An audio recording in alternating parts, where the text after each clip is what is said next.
Quick revision के show में आज का टॉपिक है औद्योगिक नीति, इंडस्ट्रियल पॉलिसी रिजोल्यूशन। कंप्लीट हम लोग देखेंगे। इसके बाद से आपको कहीं से भी पढ़ने की जरूरत नहीं है। अभी एडुकेटिव में जो भी एग्जाम ले रहे हैं, अभी हाल ही में CHSL का एग्जाम हुआ, उसमें कई क्वेश्चन पूछे गए हैं। उसमें से मैंने 10 क्वेश्चन तक लिए भी हैं। वो देखेंगे आप तो मतलब सब नहीं कर पाएंगे, जो थोड़ा बहुत अच्छे से पढ़ा होगा वही कर पाएगा। तो चलिए देखते हैं और इनके बारे में समझने का प्रयास करते हैं। तो कितना टोटल आ चुका है इंडस्ट्रियल पॉलिसी? तो अगर आपको कभी पूछा जाए तो IPR 1948 में आया, फिर 1956, फिर 77, फिर 80 और फिर 1991। तो ये 5 टोटल आए हुए हैं। तो पांचों के बारे में आपको जो भी इंपॉर्टेंट चीजें सबको पता, सब चीजें पता होनी चाहिए। तो आजादी के बाद सबसे पहला आता है 1948 का औद्योगिक नीति संकल्प, जिसको कहते हैं इंडस्ट्रियल पॉलिसी रिजोल्यूशन 1948। तो कभी पूछा जाए कि आजादी के बाद का पहला कौन था, तो 1948 वाला था। इसमें मिश्रित अर्थव्यवस्था की नींव पड़ी।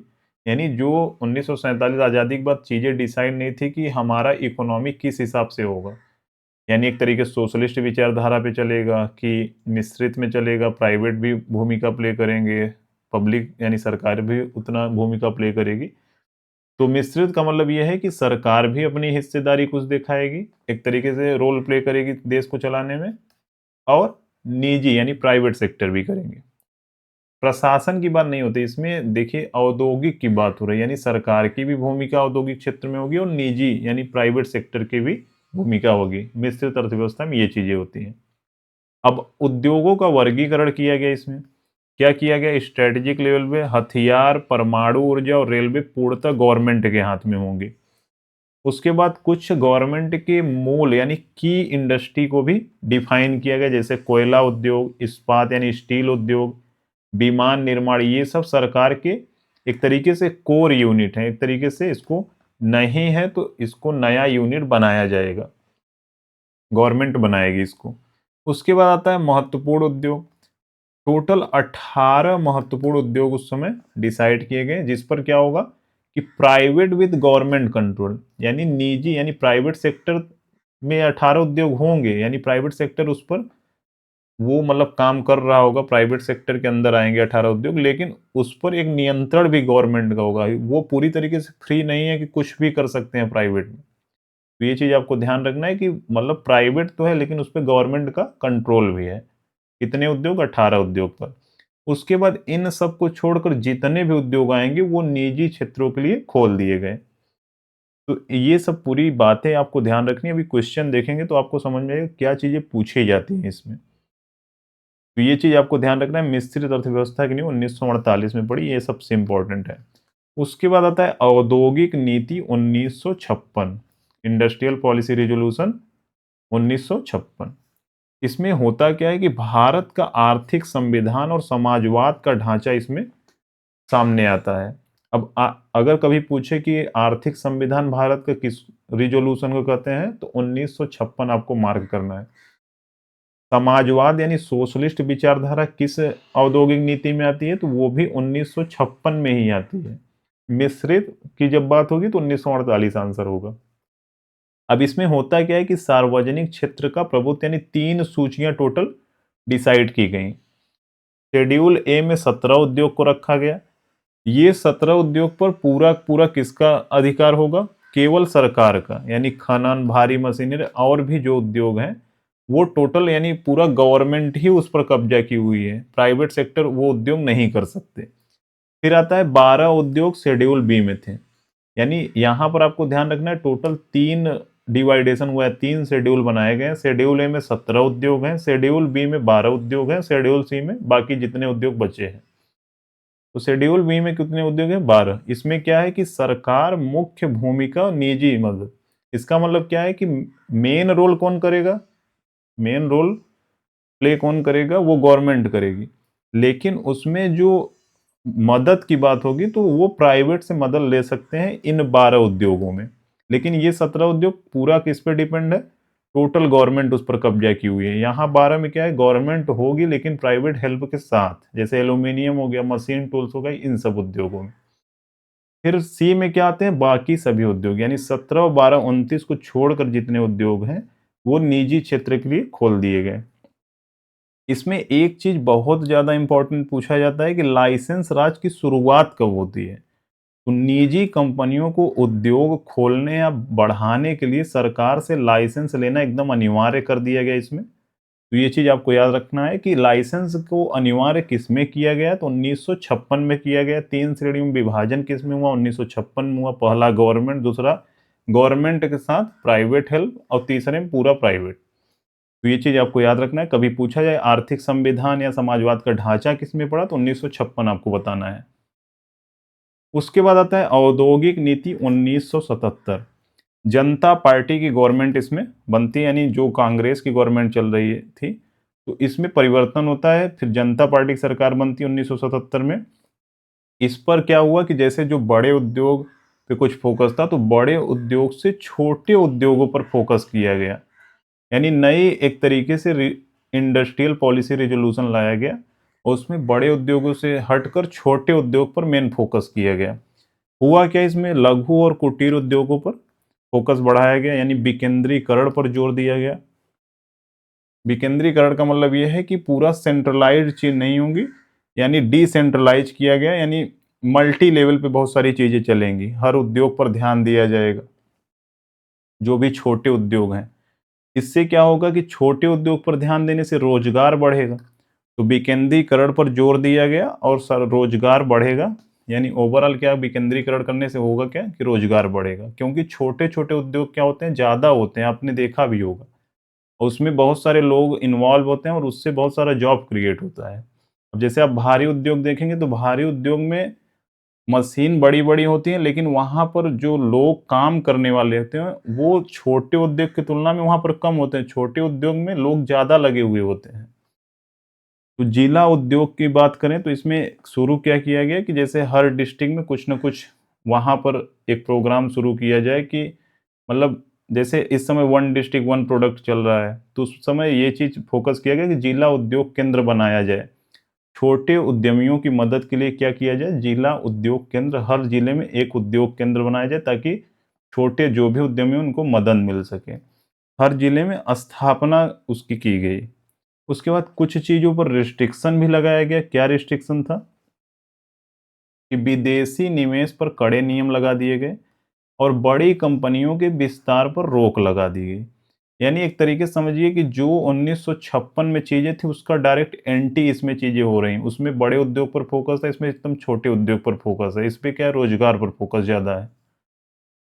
इसलिए हम कह सकते हैं कि गांधीवादी दृष्टिकोण किसमें था, 1977 के आईपीआर में।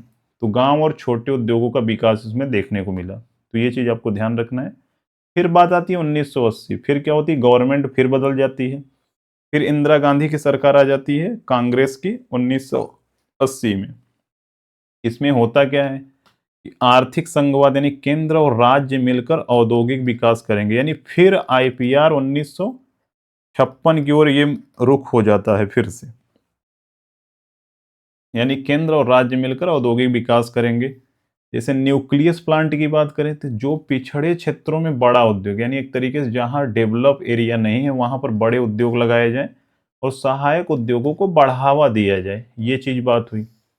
उसके बाद अतिरिक्त क्षमता की मान्यता, यानी लाइसेंस क्षमता से अधिक उत्पादन को वैध किया गया। जबकि इसके पिछले क्या था, उसमें कुछ रिस्ट्रिक्शन लगाया गया था 1977 में। 1977 में रिस्ट्रिक्शन देखेंगे तो बड़ी कंपनियों के विस्तार पर रोक लग गया था। विस्तार का मतलब क्या है, विस्तार होगा तो प्रोडक्शन भी बढ़ेगा, लेकिन उसी पर रोक लगा दिया गया। लेकिन इसमें क्या किया गया कि लाइसेंस क्षमता से अधिक अगर प्रोडक्शन हो रहा है तो उसको वैध किया गया, उसमें कोई समस्या नहीं है। उसके बाद बीमार इकाइयों का विलय, यानी इसका मतलब क्या है कि स्वस्थ जो भी कंपनियां हैं वो बीमार इकाइयों का अधिग्रहण कर लेंगी, यानी कब्जा कर सकती हैं उस पर पेमेंट करके। तो मूल उद्देश्य क्या था 1980 का, कि आधुनिकीकरण करना है, विस्तार करना है और कार्य कुशलता पर फोकस करना है। यानी फिर बड़े उद्योग पर फिर से फोकस हो गया। तो 1956 फिर एक तरीके से कंटिन्यू 1980 में हो गया, फिर गवर्नमेंट सेम हो गई। तो 1977 में जब गवर्नमेंट बदलती है, तभी वो छोटे उद्योग पर फोकस करते हैं। ये चीज आपको ध्यान रखना है। फिर बात आती है 1991 का, जो सबसे इंपॉर्टेंट है, बहुत सारे क्वेश्चन यहाँ से पूछे जाते हैं। तो नई औद्योगिक नीति यानी भारत का आर्थिक टर्निंग पॉइंट है। यहाँ पर दो लोगों को देख भी रहे होंगे, एक है मनमोहन सिंह और एक है पीवी नरसिम्हा राव। तो कभी पूछे पीएम कौन था उस समय, तो पीवी नरसिम्हा राव आपको याद रखना है। एलपीजी रिफॉर्म इसको कहते हैं। एलपीजी का मतलब क्या होगा? Liberalisation, privatisation, globalisation. हिंदी में क्या होगा? उदारीकरण, निजीकरण और वैश्वीकरण। इसका क्या मतलब है वो भी हम लोग समझते हैं। एक समस्या उस समय सबसे बड़ी क्या थी? 1991 की जो आईपीआर आया, उसका सबसे बड़ा जो समस्या उस समय देश फेस कर रहा था वो था आर्थिक संकट, यानी बैलेंस ऑफ पेमेंट क्राइसिस। यानी जो विदेशी मुद्रा थी देश की, वो चीज एकदम कम हो गई थी, और जो बाहर के बैंक थे, चाहे वो आईएमएफ हो, वर्ल्ड बैंक, वो पैसा ही नहीं दे रहे थे। वो बोल रहे थे जब तक आप एक तरीके से अपनी इकोनॉमी को खोलेंगे नहीं, ओपन नहीं करेंगे, तब तक पैसा नहीं मिलेगा। तो वो मजबूरी में कहीं ना कहीं करना पड़ा। अब वो आज बहुत सारा अपॉर्चुनिटी लेकर आया। तो कब आया था? 24 जुलाई 1991, आपको याद रखना है। लिबरलाइजेशन में क्या था कि लाइसेंस राज का अंत होता है, यानी सिर्फ 5 से 6 उद्योगों को छोड़कर लाइसेंसिंग हट गई। एल्कोहल, तंबाकू, खतरनाक रसायन, ये सब कुछ उद्योग थे जिन पर लाइसेंस लेना अनिवार्य है। बाकी कुछ उद्योग और हैं जिन पर लाइसेंस अनिवार्य था, यानी 5-6 हैं, उसको छोड़कर आपको लाइसेंस लेने की जरूरत नहीं है। उत्पादन की कीमत और मात्रा तय करने की आज़ादी मिली। इसका मतलब ये है कि पहले क्या था, गवर्नमेंट पूरा कंट्रोल करती थी कौन सा चीज़ किस रेट में बेचेगा। लेकिन अब लिबरलाइजेशन में क्या हुआ कि जो यानी एक तरीके से निजी सेक्टर में जो है वो अपने हिसाब से रेट डिसाइड कर सकते हैं, कोई रोक टोक नहीं है उसमें। ये उदारीकरण हो गया। निजीकरण का मतलब क्या है कि सार्वजनिक क्षेत्रों के लिए आरक्षित उद्योग घटे। यानी जो पब्लिक सेक्टर की जो भी कंपनियां हैं, उसमें रिजर्व था कि ये सब कंपनियां केवल पब्लिक सेक्टर में ही रहेंगी, यानी गवर्नमेंट ही चलाएगी। लेकिन उसको कम कर दिया गया, 2-3 पे लाया गया, जैसे रेलवे, परमाणु ऊर्जा, ये सब गवर्नमेंट के पास रहेंगे, बाकी में प्राइवेट सेक्टर आ सकता है। उसके बाद क्या किया गया? सरकारी कंपनी यानी डिस इन्वेस्टमेंट किया गया, यानी सरकारी कंपनियों के शेयर निजी हाथों में बेचे गए। अब निजी हाथों में बेचे जाएंगे तो पैसा गवर्नमेंट पास आएगा और समस्या उसकी कुछ दूर होगी। तो डिस इन्वेस्टमेंट की व्यवस्था भी लाई गई निजीकरण के तहत। ग्लोबलाइजेशन में क्या हुआ? ग्लोबलाइजेशन का मतलब ये हो गया कि पहले क्या था कि विदेशी कंपनी भारत की कंपनी में पैसा नहीं इन्वेस्ट कर सकती, लेकिन ग्लोबलाइजेशन में हुआ कि जो भी विदेशी कंपनी है भारत की कंपनी में वो पैसा इन्वेस्ट भी कर सकती है। और इसमें कुछ मानक भी किया गया, जैसे बैंकिंग सेक्टर में 74% था। तो और सारे में एफडीआई की एक सीमा बनाई गई, किसमें 0% है, किसमें 74 है, किसमें 50 है, किसमें 100 है। तो वो भी कभी कभी पूछा जाता है। बैंकिंग में 74, ये चीज आपको याद रखना है। बहुत सारे सेक्टर में क्या है कि 100% भी है, वो आगे हम ये देखेंगे हम लोग। तो विदेशी कंपनियों को भारत में अनुमति मिली। आयात निर्यात पर शुल्क को कम कर दिया गया। तो ग्लोबलाइजेशन में ये चीज हुआ, प्राइवेटाइजेशन में ये हुआ, उदारीकरण में ये हुआ। यानी एक तरीके से रिस्ट्रिक्शन को कम किया गया उदारीकरण में। प्राइवेटाइजेशन में प्राइवेट पे जोर दिया गया, यानी प्राइवेट कंपनी भी पार्टिसिपेट करें। ग्लोबलाइजेशन में बाहर यानी ओपन किया गया इकोनॉमी को। तो भारत की अर्थव्यवस्था दुनिया के लिए खुल गई और एक नई शुरुआत होती है। अब कुछ क्वेश्चन हैं जो पूछे गए हैं, अभी हाल ही एग्जाम में सीएचएसएल में पूछे गए हैं। देखिए 13 नवंबर 2025 में क्वेश्चन पूछा गया कि भारत सरकार की पहली औद्योगिक नीति की घोषणा किस वर्ष हुई? तो 1948 में हुई थी। मिश्रित अर्थव्यवस्था की विचारधारा इसमें आई थी।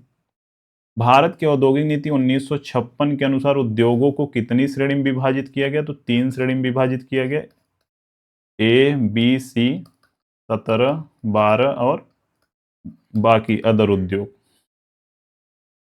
औद्योगिक नीति वक्तव्य 1977 का मेन फोकस किस पर था?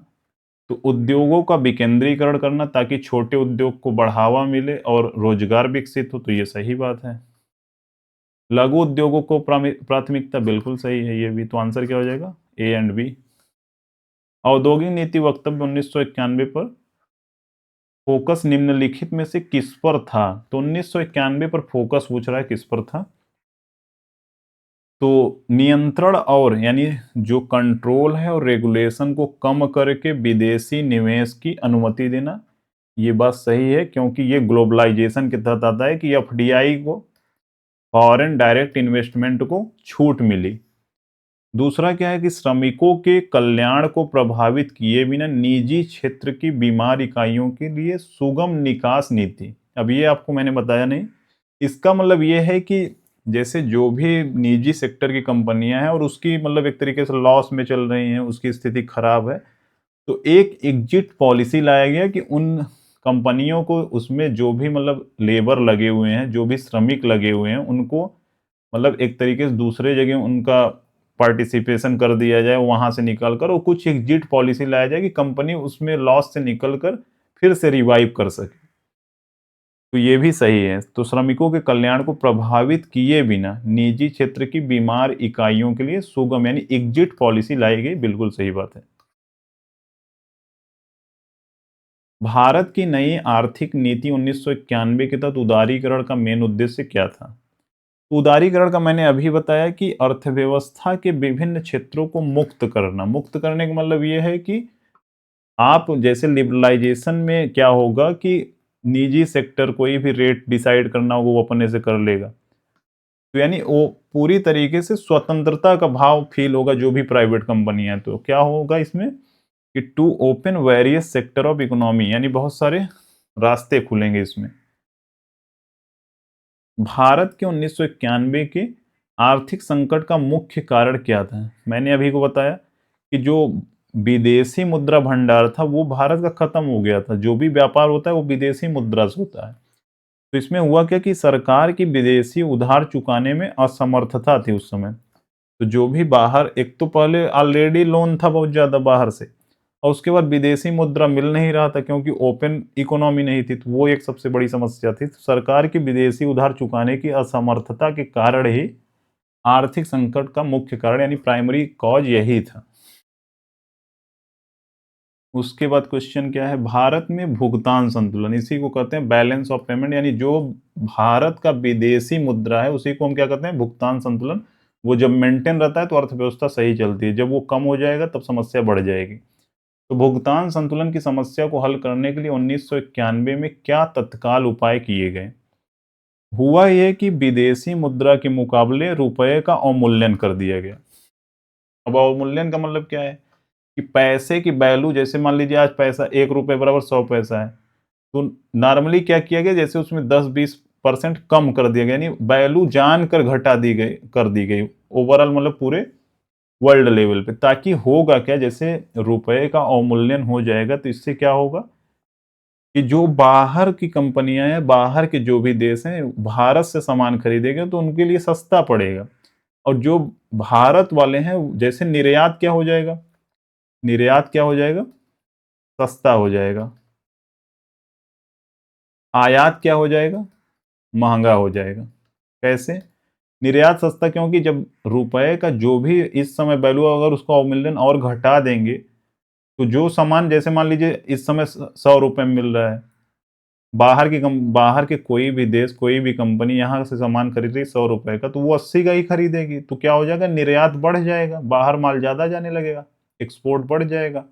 इंपोर्ट क्या होगा कि यहाँ के लोग बाहर का सामान खरीदेंगे तो उनको अब पैसा ज्यादा देना पड़ेगा, तो वो क्या होगा? आयात कम हो जाएगा, तो विदेशी मुद्रा क्या हो जाएगा? मेंटेन हो जाएगा। तो बैलेंस ऑफ पेमेंट इसी से मेंटेन होता है, इसलिए क्या करते हैं देश? अवमूल्यन कर देते हैं पैसों का जानबूझकर। अब इसमें कभी कभी पूछा जाता है कितना किया गया, तो ये चीज आपको याद रखना है। 1 जुलाई 1991 को पहली बार अवमूल्यन किया गया, 9% रुपए में गिरावट किया गया जानबूझकर। उसके बाद 3 जुलाई 1991 को 11% घटाया गया। तो ये 2 बार अवमूल्यन हुए, ये चीज आपको याद रखना। टोटल 18 से 20% तक अमेरिकी डॉलर के मुकाबले रुपए को कम किया गया। तो ये चीज आपको ध्यान रखना है। 2 बार टोटल अवमूल्यन हुआ था। तो 1991 में रुपए का 2 चरणों में अवमूल्यन, देखिए क्वेश्चन भी बना है, अवमूल्यन किया गया। और संचयी अवमूल्यन अमेरिकी डॉलर के संदर्भ में कितने परसेंट लगभग कम किया गया? तो 18 से 20% टोटल कम हुआ था। पहले चरण में रुपए का 9% वैल्यू घटाया गया था, दूसरे में 11%। तो आंसर क्या हो जाएगा? 18 हो जाएगा। 1991 में और उसके बाद शुरू की गई सुधार नीति के संदर्भ में वित्तीय क्षेत्र सुधार के भाग के रूप में, यानी 1991 में उसके बाद शुरू की गई सुधार नीति, यानी जो भी इकोनॉमिक रिफॉर्म हुआ है उसके संदर्भ में वित्तीय क्षेत्र सुधार के भाग के रूप में विदेशी बैंकों की निवेश सीमा, इन्वेस्टमेंट लिमिट को लगभग कितना बढ़ा दिया है। जैसे जो एफडीआई की मैं बात कर रहा हूँ वो बीमा सेक्टर में 74% कर दिया गया था, बीमा और बैंकिंग सेक्टर में। तो ये चीज आपको याद रखना है।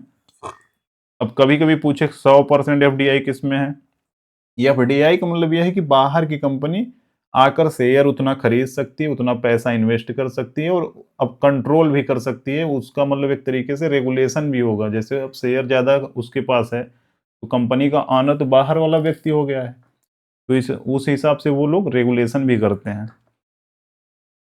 तो जैसे विमान हो गया, ई कॉमर्स हो गया, रिन्यूएबल एनर्जी हो गए, तो ये सब पे 100% है। बाकी अगर देखेंगे तो डिफेंस में कितना है, डिफेंस में 74% है, बीमा में कितना है, 74% है। तो ये चीज आपको ध्यान रखना है।